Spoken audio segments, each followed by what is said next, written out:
What's going on, you guys? Welcome back to EP09.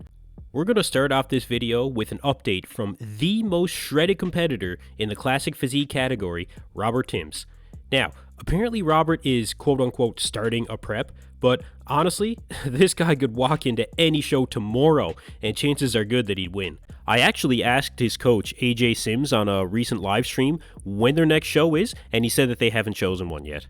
In these recent update pictures, Robert is starting his prep at 252 pounds, and his weight cutoff in Classic is 240. So, he's got 12 pounds to lose. And honestly, when you look at this guy, you gotta wonder where those 12 pounds are gonna come from. He's already 12 pounds over his weight limit and is basically shredded enough to walk on stage tomorrow. There's only so much water that he's gonna lose. So, what is the strategy for Robert Timms and his coach AJ Sims? Downsize the upper body and increase the leg size? You know, I feel like for Classic, with the physique that Robert has, filling out his frame enough to make that top 6 at the Olympia, even with his current weight and physique, is going to be a very tough battle for him. Robert has a fantastic physique, shredded to the bone, and insane work ethic. If he does bring up his legs, mainly I think the outer quad sweep is what he needs, you'll see Robert making his way to that Olympia stage this year. So another guy I think we'll see on that Olympia stage this year is Iain Valliere. Iain dropped a physique update where he's looking like he's maintained quite well after the Olympia, especially after some vacation time that he's taken. Hitting the reset button was definitely a necessity for Iain after the Olympia. Between his last minute changes to his individual posing routine and reducing his salt leading up to prejudging, Iain has definitely had better showings on the pro stage. So, how can Iain improve for the 2023 season in the judges' eyes? I think it just comes down to presentation. He's a good poser in the mandatory shots on stage, but the posing routine is becoming more and more of value at competitions these days. He doesn't need any more muscle. He's pretty much maxed out, I would say, before he starts running the risk of really blowing out his midsection. He just needs to bring that conditioning, which won't be a problem, and he just needs to deliver a monster posing routine. I think we'd all love to see that this year, and would really get people talking.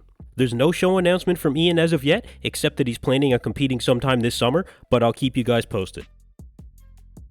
So unfortunately, one guy we will not see any show announcements from in 2023 is James Hollingshead. But for James, it's all part of the plan. After his 16th place at the Olympia, the plan for James is to take a year off and make the necessary improvements.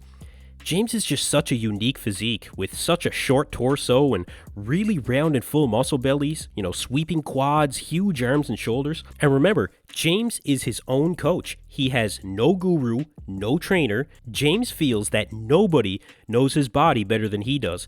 And it's also very fulfilling, for him personally to prep and train himself.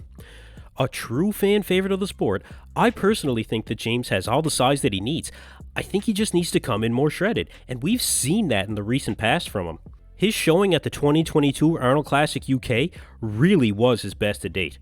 If he can replicate that and put on more size in the right places, James will be a threat on any stage he decides to walk on. Being his own prep coach has its rewards and its risks, but just like any outside guru needs to learn how an athlete responds to training and protocol, James is learning more about himself with every move he makes, and that is where he gets something out of bodybuilding that not many other athletes do these days. So one Arnold Classic competitor that hasn't been getting a ton of online attention is Kamal Elgargni. And I gotta say, it looks like Kamal is going to do it again. He looks like he's on track to be well conditioned, and especially at 51 years old, Kamal is the only other guy that has been competitive at the top level in the IFBB in his 50s, next to the great Dexter Jackson. But I think Kamal is the perfect example of why 212 actually exists. Kamal is, of course, the 2019 Olympia 212 champion. The problem is, Kamal is going to be up against the top giants of the sport in the open division. Even Shaun Clarida is a huge wildcard for the Arnold, just because of his height.